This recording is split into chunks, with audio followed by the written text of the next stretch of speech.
Hello and welcome to Men's League TV. Week 1 is in the books and we had a pretty good start. We didn't get the rain that was expected, but the course was soggy. It was a little cold. Scores are down. Good interview with Terry Kuzma on the website. I urge you to go there, take a look at how you did. And pretty good response from people getting in scores on the e-card. I was gratified. There's just a few that had some difficulty, but hopefully we got through that. I had some glitches, as I mentioned on the website, and I think we've got them all solved. I just want to talk a bit about Men's League TV, where we're going with this. We're going to be taking more of a club focus with these particular videos, and might even change the name to Carleton Golf TV or something along that line, because we're going to be interviewing a lot of people at Carleton. Doug Woods, and I've got Daphne Whiteman, and hopefully Gene Stevenson, and others that we're going to be interviewing throughout the year, and hopefully you'll enjoy those interviews. Just want to remind you the club announcement, May 14th, Sticks and Stones will be there. It's an introductory meet and greet party they're having at the club. Please see the Pro Shop for details of any more. You've been sent an email already, so please sign up for that.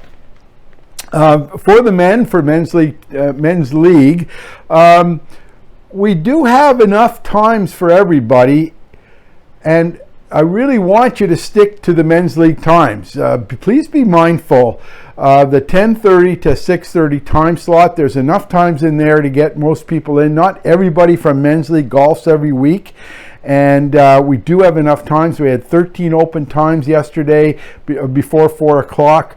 And so you don't really have to sign up for times before 10:30.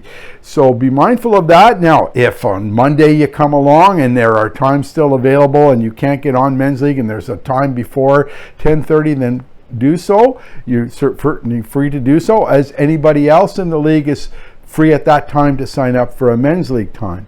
So that's okay. But there's a concern from the members that we are taking up valuable member time. So please, we have enough tee times, use them. Today we have two really good videos, two separate videos. The first video is David Trudel, our president, who gave basically a State of the Union address about Carleton. It's a longer video, but it's really important. You should listen to the whole thing. Not only does he outline, give us a progress update on all our initiatives that we've had last year, but the ones this year, and also some of the challenges that we face going forward. And it's really important you listen, because somebody out there may be able to help us in some of the areas where we're having some of these issues. The other video I took with my co-host, Tyler Fitzgerald. He's just wonderful to work with, and this week I had asked him to do a series of exercises for golfers who are just coming back from the winter to come out here and swing your hardest, and we don't want you to get injured. So we've put together a video of exercises you could do at home, and then when you come to the club, what you should do to warm up and stretch so that you don't injure yourself. So I hope you enjoy these videos, and let's get forward. The first one is Dave Trudel. I'm here with Dave Trudel, president of the club. We're here to talk a bit about some of the new initiatives that went through last year, and about a few other things. And so I always kind of like to find a little bit about yourself and your family, where you grew up, what kind of work you did. Dave, can you just give us a bit of insight onto that? Absolutely, John, and thanks for bringing me on today. So I was born and raised in Thornhill, Markham, Ontario, just north of Toronto. One of 10 kids. We had 7 boys and 3 girls in the family. Wow. Yeah, pretty big old Catholic family back then.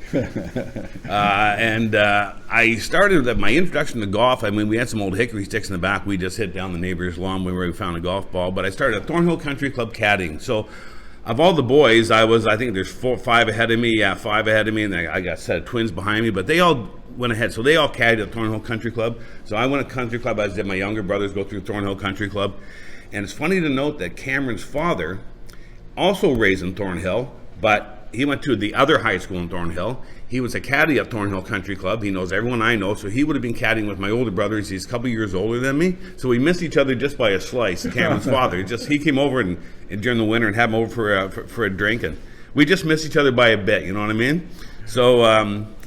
And then right now at the course, of course, Rhonda is my partner. Rhonda, she just joined. She just took up golf, and she's running the Tuesday morning league for the ladies. Oh, fantastic! Yeah.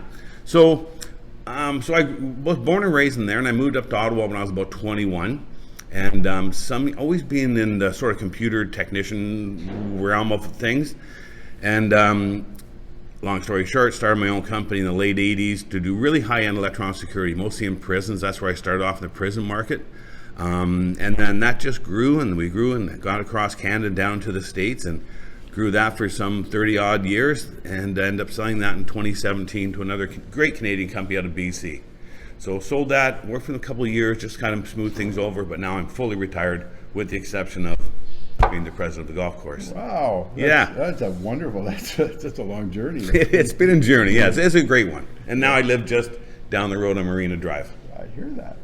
So, first let's talk about one of your past, I can only consider it a success, was the backyard project that we initiated last year. Are there any further plans to expand that, or where are we going with that project? Okay, so yeah, that was that was great for the members to trust the initiative of the board to put that back there.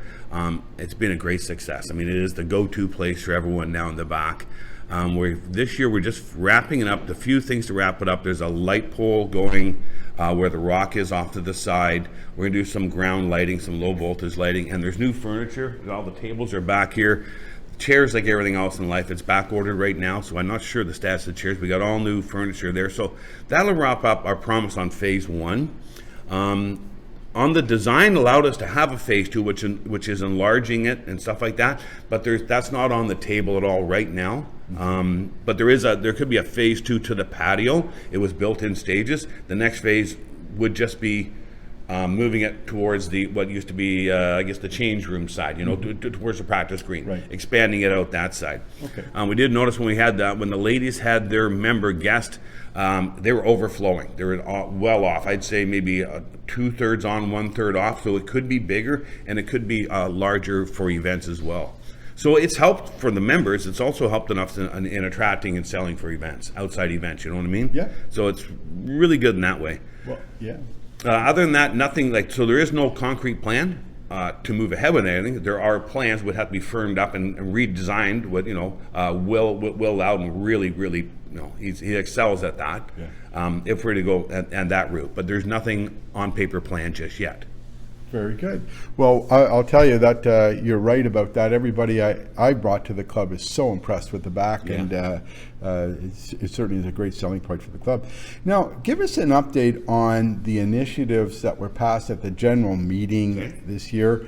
Let's start with one that I remember very, very well, and that was the golf simulators upstairs, yeah. Which I think effectively makes us a 12-month operation here at the club.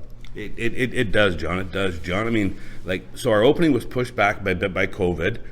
There's a lot more to do also to build it all than we thought. I mean, if you were to buy from TrackMan, if you say, give me 2 bays, you're roughly $75,000 a bay. We built 2 of them through members and volunteers and initiative and cost savings. We did 2 of them for $70,000. Wow. So less than what they would charge you for 1. Wow. And we didn't sacrifice anything. I mean, it's good, it functions perfectly and everything. There's no sacrifices we made. Can we do it? Yeah, we could put in laser projectors instead of bulb projectors, but that's $4,000 we saved instead of going that route. Do we need them? No. Would it be nice? Yes. But that's where you kind of save on stuff. It's been a great success. I mean, just by member satisfaction coming and using it, we've been able to bring in staff, so we're creating employment, we're able to better offer staff like permanent positions, so it's easier to retain them, and as well as to train new staff on the out season, so they're kind of ready to go when we open up. So it's great for staff retention and training on the food and beverage side, as well as the golf operations side, learning stuff on the golf operations side. The pro shop, there's going to be a report coming, I think today, They're releasing some numbers on the pro shop. I mean, on the academy. Pro shop sales through the roof. Fantastic. Like through the roof. I'm not going to give the number out, but it's just like, wow. Like, so that's people buying clubs. I know, I've a couple grand in clubs myself, you know. Everyone bought something, it seems, and over 80 lessons given. So there's all these lessons that people can now take during the winter season, so they're not so rusty going out, you know. And it enables the pros to look at the numbers and show you what you're doing. Here's, you know, if you do this, it changes to this number, and you do it and it works. So it's been a success right across the board. And the utilization of that anniversary room now does lead us into a 12-month operation. We are now open 12 months a year. It'll be up to the membership and the future boards to decide, does this give us a jumping ground to do some more things in the winter months within the clubhouse? You know, I think myself, underutilized rooms myself would be, I think the gym is an underutilized room that could be maybe repurposed for something. And then we have this whole space which is not used throughout the winter as well, which maybe there's something we could be doing. So it's a jumping ground. You're going to see this initiative 100% pays for itself much sooner than we thought, and that's opening up for basically 35 to 40 days later than we thought we'd be open up due to COVID pushing us back into February. So it's been a grand success. Wow. On the Golf Academy side. The other big promise out of the gate at the AGM, which was approved, was of course the master plan for the course. We set aside a significant amount of money to improve or make some changes to the golf course and improve it. That announcement should be coming out shortly. It was approved by the board. There's changes, I want to make sure I got this right. There's changes being made to holes 1, 7, 11, 13, and 14. The bulk of those, I'm not going to steal the thunder, the bulk of those are going to be greenside bunker work, all as per the master plan, 100%. With the exception of 13 is a little bit more work with some sand traps on the left-hand side and right side, maybe removal of the trees there, I think it is, and a cart path going all the way around the back rather than cutting on the T side there now. And so that's holes 1, 7, 11, 13, and 14. And I know there's a report or information coming on that soon on that. That'll be coming from the Greens Committee. Laura Knowles and Joel Trekkie and the Greens Committee really did a great job of bringing it to the table for the group. So we're really pleased with the information they brought to us, and the proposal is so sound. It's going to be something that attracts, that benefits all levels of golf skills. You know what I mean, John? Instead of just not one or two, not moving tees back for the big hitters. This one's kind of does it for everybody. Right. So it looks like I'm going to have to interview Joel to get a timeline on some of that stuff. Yeah. Get him in here. Get him in with Laura. Get him in here with Laura and put him on the hot seat for sure. I will do so.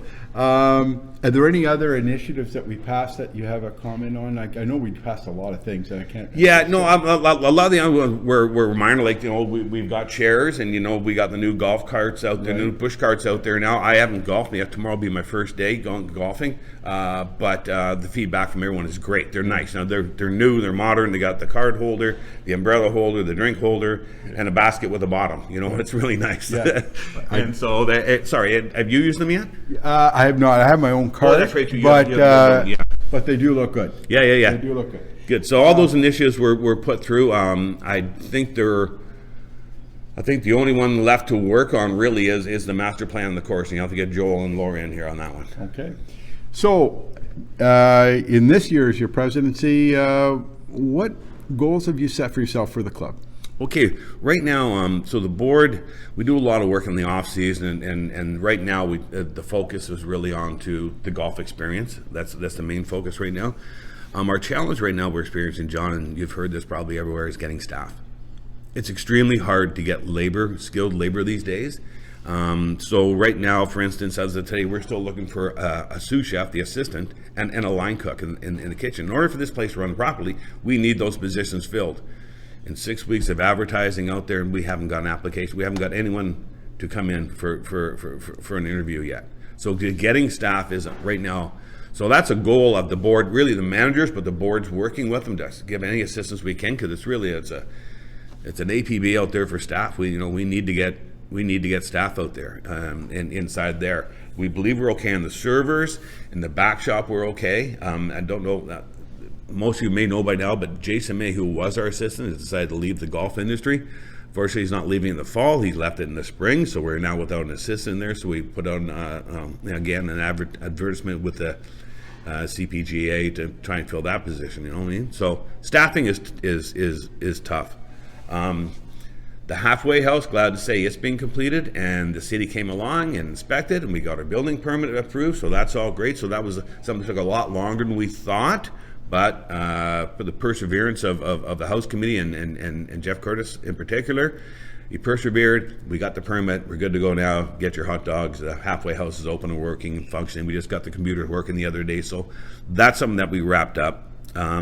We've had some surprises in kitchen equipment. That wasn't on it, but we've had to replace 2 ovens and a grill. I don't know what equipment. 2 ovens and a grill. The ovens were just completely unsafe. They were cracked, and the units were 20 some odd years old, and we just couldn't find. Well, we could find parts, but the parts are so expensive, you almost had to buy. Might as well buy a new one. So we've been replacing some kitchen equipment in the kitchen, and doing some IT infrastructures here. You know, the wireless in here is terrible. Right now, we're going to go to the servers have tablets, so put your order in, it automatically goes to the kitchen right away, rather than see another table, get another table, and walk in with 8 chits. But now we need to get the wireless going in here because it's very unstable. So we'll have to upgrade the wireless in here to support that out to the balcony. And as well, the tablet, we think we got it working. A tablet will go off cellular off the beverage cart. So her orders, it just saves all the paper input and speeds things up. Wow. So those things will happen. And then the long-term planning committee, we met last night, and we've started now the process to stimulate the board to drive forward a 5-year plan. For both operations as well as capital projects. Like, let's look not a 1-year plan, let's really drill down and try and get a 5-year plan. For instance, what's going to happen with the starters pavilion? Like, what do we want that to do? Joel's maintenance shack, you've seen it. I mean, there's a lot of money to replace, and that's got to be addressed. One way or the other, it's got to be addressed. It's like the Leaning Tower Pizza out there, you know? Yeah. Lighting. Windows. There's a whole bunch of capital we have to look at. Parking lines repainted. Mm-hmm. So what's got to be done? What do we need done? And then what do we want to do? And a 5-year layout of that, so we can really do some projecting of what we need down the road. Set priorities that has to be done first. And so on and so exactly. forth. And besides that, the board. I mean, you know, we got the planning committee. They're all busy right now, and the board. We're monitoring the exit out of COVID, and what does that mean for golf and private golf clubs? You know, it stimulated the industry, and we're really monitoring that right now. We started a whole new sales and marketing plan right now with the group called Match Play, and so instead of just putting an ad into the local golf magazine, stuff like that, this is a really progressive multimedia approach to. I don't know if you've seen it, if you've been on the internet. I come across it a lot. And it's just to drive within, I think it's a 40-kilometer radius. They bombard it with as much Carleton, come join Carleton advertisements out there. It's on Facebook and all sorts of social Instagrams and stuff like that to drive people to join Carleton Golf and Yacht Club. So there's that initiative coming in as well. And just yesterday, and a guy just walked in off the street, not off the street, shouldn't say that. Comes in and joins right at the window there. I want to join the club. So gold member, fantastic. Yeah. Met another couple here. They're gold members. They just joined, and Rhonda and I are going to play honeypot with them in 2 weeks. You know, so it's starting to uptick again. People are getting the interest, and we want to drive the numbers up higher on the gold. You know. So let's just speak about the numbers for a minute. I hear they've been good. We still have a bit of room in the gold area, but it's been very encouraging. I can tell you from men's league, it's been explosive. Yeah. In terms of that, we are on track to have a. Yes. Yeah. We are on track. Every year, you know, you lose some in the fall, and then you get back again. So we're on track right now. Talking last night with the managers, they feel very good. We're going to get to our goals. We like to. I think our goal for this year. Don't quote me on it. I think it was 260 or 270 gold members we want to get up, and they feel we can get there absolutely this year. You know, it's not going to happen tomorrow, but we're getting there. I think right now we're at 250 or something like that. Okay. I think last fall we were 253 at the end. We dipped down to 235, and now we're going back up again. You always lose some, and they come back in. So it's going well. I think everything else is capped as far as I know. pretty well capped. Don't quote me on it, but I think we're all capped. Like, I know the intermediates, we're up on top of the intermediates. Learn to Love It, I think, is capped now. Community, well, we don't cap community. I think it's going to be readdressed, but we got them in, and then we have I forget the other group now. The trial membership, I think, is pretty full too. So we're trying to figure out what is the right mix there. Of course, the right mix is all gold, but you're never going to do that, right? So we got to figure what is the right mix with that, the intermediates and the rest of the groups, and they keep funneling new blood into the into the course, into the club, you know. But this has been wonderful, Dave. Thank you very much. And those of you who have a chance to watch this video, I think we've heard an appeal to get some help in the kitchen. So if you know somebody that needs a job and is willing to do a little work, it sounds like a very much more promising position now than it ever was, since we are a 12-month operation, and so that would probably translate there as well. Dave, is there anything else you'd like to say before we sign off? There's just one last thing I want to say, is that this fall, of the 10 board members, we have 6 board members leaving. 5 of them have reached their maximum term; they cannot run any longer, and 1 has served out the 2-year commitment, and that was sufficient. So of the 10 members, this fall we're down to 4. Steve Lydell is the chair of the nominating committee. He's formed a great team to canvass our members. But I guess what I'm saying to everyone is we have 6 positions to fill on the board, and we're going to need a lot of members to step up this year. Steve Lydell will be heading that up. There's a great opportunity. I was never on a board before in my life at all, ever. I was sole owner of a company, so I wasn't quite used to democracy. I got used to it really quickly, and believe me, I didn't get my own way all the time, by any means. But it's a great experience, and you get a lot of satisfaction from it. It's not all roses and lollipops by any means. I'm not going to lie to you, but there's work to be done, and I learned if I can do it, anyone can do it. Obviously, it's a great sense of satisfaction.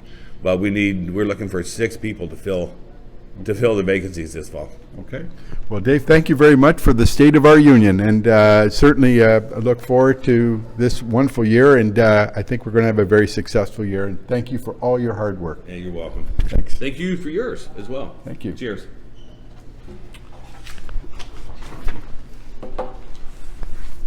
That was very good.